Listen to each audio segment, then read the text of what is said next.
Hi friends, welcome to நம்ம ஒரு சமையல். நம்ம சேனல் இப்போ தான் ஃபஸ்ட் டைம் பார்க்குறீங்கன்னா நம்ம சேனலை சப்ஸ்கிரைப் பண்ணுங்கள். வீடியோ பிடிச்சிருந்தா லைக் பண்ணுங்கள். மறக்காமல் உங்கள் ஃப்ரெண்ட்ஸ் அண்ட் ஃபேமிலிக்கு ஷேர் பண்ணுங்கள். நம்ம இன்றைக்கி மிளகாய் கிள்ளி சாம்பாரும் ஈரல் மிளகு வறுவல் தான் பார்க்க போகிறோம். வாங்க ஃப்ரெண்ட்ஸ், எப்படி செய்யலாம் பார்க்கலாம். ஒரு குக்கரில் ஆயில் ஆட் பண்ணிவிட்டு 2 காஞ்ச மிளகாய் ஆட் பண்ணி ஒரு 200 சின்ன வெங்காயம் பொடிசாக நறுக்கி வச்சுருக்கேன். அதை ஆட் பண்ணி கொஞ்சோண்டு கருவேப்பிலையும் ஆட் பண்ணி நல்லா வெங்காயம் பொன்னிறம் ஆனதுக்கப்புறம் 1 ஸ்பூன் இஞ்சி பூண்டு பேஸ்ட் ஆட் பண்ணிக்கலாம்.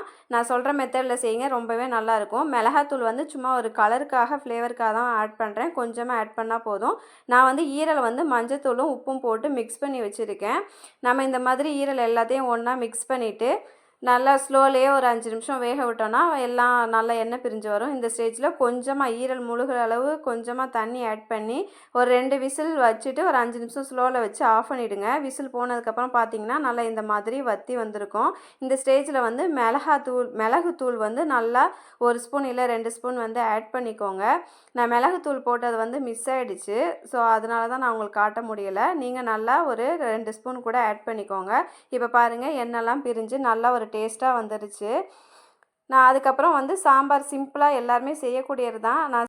நான் 150 கிராம் துவரம்பருப்பை அரை மணி நேரம் ஊற வச்சுருக்கேன். ஒரு பெரிய வெங்காயம், 2 பெரிய தக்காளி, 2 பச்சை மிளகாய், ஒரு 10 பல் பூண்டு, பெருங்காயத்தூள் கொஞ்சம், அப்புறம் வந்து 1 ஸ்பூன் எண்ணெய், கொஞ்சோண்டு மஞ்சத்தூள் ஆட் பண்ணி ஒரு 2 விசில் எடுத்துக்கலாம். இப்போ பாருங்கள், பருப்பு நல்லா வெந்து வந்துடுச்சு. இந்த ஸ்டேஜில் கல் உப்பு போட்டு ஒரு மத்தை வச்சு நல்லா நம்ம இந்த மாதிரி கடைஞ்சி எடுத்துக்கலாம். நம்ம நார்மல் தாளிப்பு தான். ஆயில் ஆட் பண்ணிவிட்டு கடுகு, மிளகு, ஜீரகம் எல்லாம் ஆட் பண்ணி சின்ன வெங்காயம், பச்சை மிளகாய், கருவேப்பிலை அந்த மாதிரி ஆட் பண்ணிக்கலாம். ஆட் பண்ணி கொஞ்சோண்டு மிளகாத்தூள் போட்டிங்கன்னா கலர் வந்து கொஞ்சம் நல்லாயிருக்கும் பார்க்கவே சாம்பாரில்.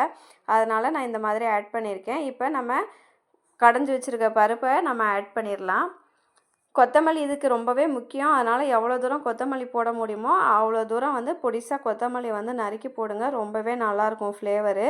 ஈரல் வந்து கொஞ்சம் நம்ம பார்த்து தான் கழுவணும். கொஞ்சம் கவுச்சி ஸ்மெல் வரும்.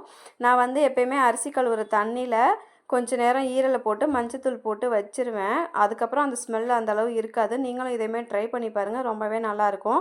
எங்கள் ஊர் சைடு கண்டிப்பாக இந்த மாதிரி மிளகாக்களி சாம்பார் வைக்கும்போது அதில் முட்டை உடச்சி ஊற்றிடுவாங்க.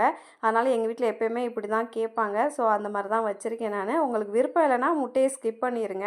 அவ்வளோதான் ஃப்ரெண்ட்ஸ். இந்த வீடியோ பிடிச்சிருந்தா லைக் பண்ணுங்கள், ஷேர் பண்ணுங்கள். மறக்காமல் உங்கள் ஃப்ரெண்ட்ஸ் அண்ட் ஃபேமிலிக்கு ஷேர் பண்ணுங்கள். அவ்வளோதான் ஃப்ரெண்ட்ஸ், ரொம்பவே ஈஸியான, ரொம்பவே சிம்பிளான, டேஸ்ட்டான ஒரு மிளகாக்கிள்ளி சாம்பாரும் ஈரல் வறுவலும் பார்த்தாச்சு. இதை நீங்களும் ட்ரை பண்ணி பார்த்துட்டு உங்களோட ஃபீட்பேக் சொல்லுங்கள். நம்ம வீடியோ இப்போ தான் ஃபஸ்ட் டைம் பார்க்குறீங்கன்னா ஒரு சப்ஸ்கிரைப் பண்ணுங்கள். வீடியோ பிடிச்சிருந்தா லைக் பண்ணுங்கள், ஷேர் பண்ணுங்கள், கமெண்ட் பண்ணுங்கள். பாய் ஃப்ரெண்ட்ஸ், நெக்ஸ்ட் வீடியோவில் பார்க்கலாம்.